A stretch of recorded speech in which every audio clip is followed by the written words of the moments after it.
in your book at the end, you talk about how to store some foods, and greens were in there. Can you share about how to store greens, for example? There were other foods too, but greens so that they last longer.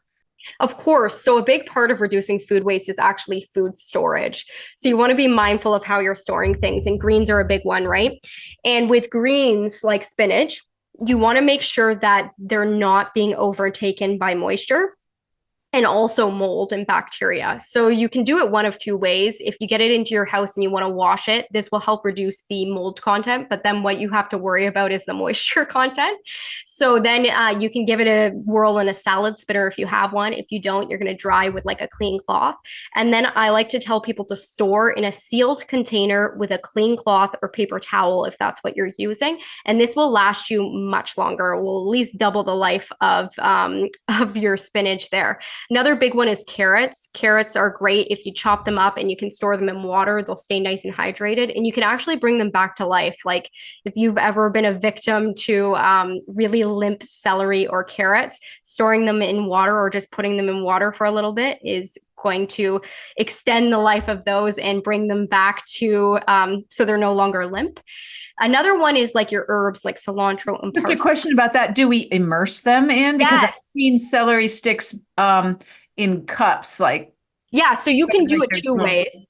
You can immerse. So if your celery has gone and it's limp, like it's like, okay, this is heading to the compost bin. If you just soak that in water, it will suck up the water and become like new again, as long as it doesn't have mold. I don't want to tell people to eat moldy things. That's not what this is about. It's about like if something has gone like a little bit limp or anything, you can still eat it.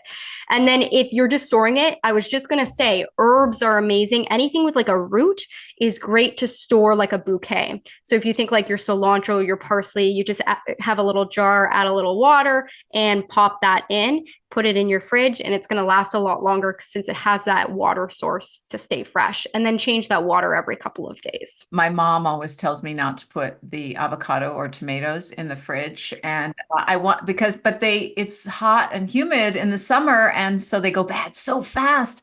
And none of us like food waste, but I read in your book that it's okay to put them in. And I told her it's okay to put them in after they've ripened, Yes. right? Exactly. It's okay to put them in the fridge after they ripened. And it's another thing is being careful about what you're storing next to each other. So I believe it's avocados and bananas. Like it will ripen bananas really quickly if you store, and tomatoes are in there too. So you want to make sure that things are stored separately. And then once they ripen, you can pop them in the fridge. And then when in doubt, you can freeze. Freezer is your best friend to reducing food waste and will really preserve. So avocados are one.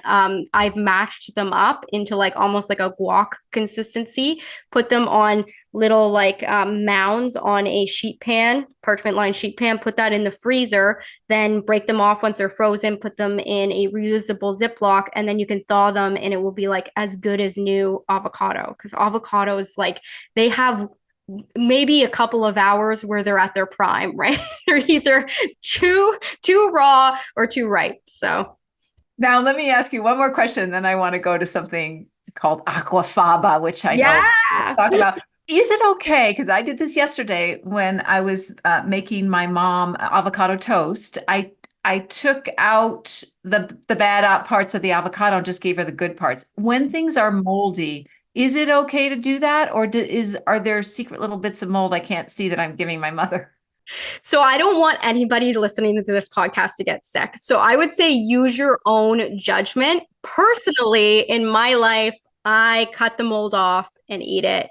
And then it's certainly an avocado. I feel like it's not often you encounter an avocado that's like perfectly green. If it's like a little bit brown, totally fine. And you will even see an avocado, like if you make guac, it will oxidize very quickly and go brown. That's typically all that's happening there if there's some brown parts. So not too much of a concern. But if something's moldy or if you have doubt about it, that is the time to discard it. And that's okay. If you put into place what I'm talking about in terms of planning, getting a really good repertoire of recipes where you can interchange the vegetables from your fridge, being mindful of what you're throwing out, you're already doing 99%.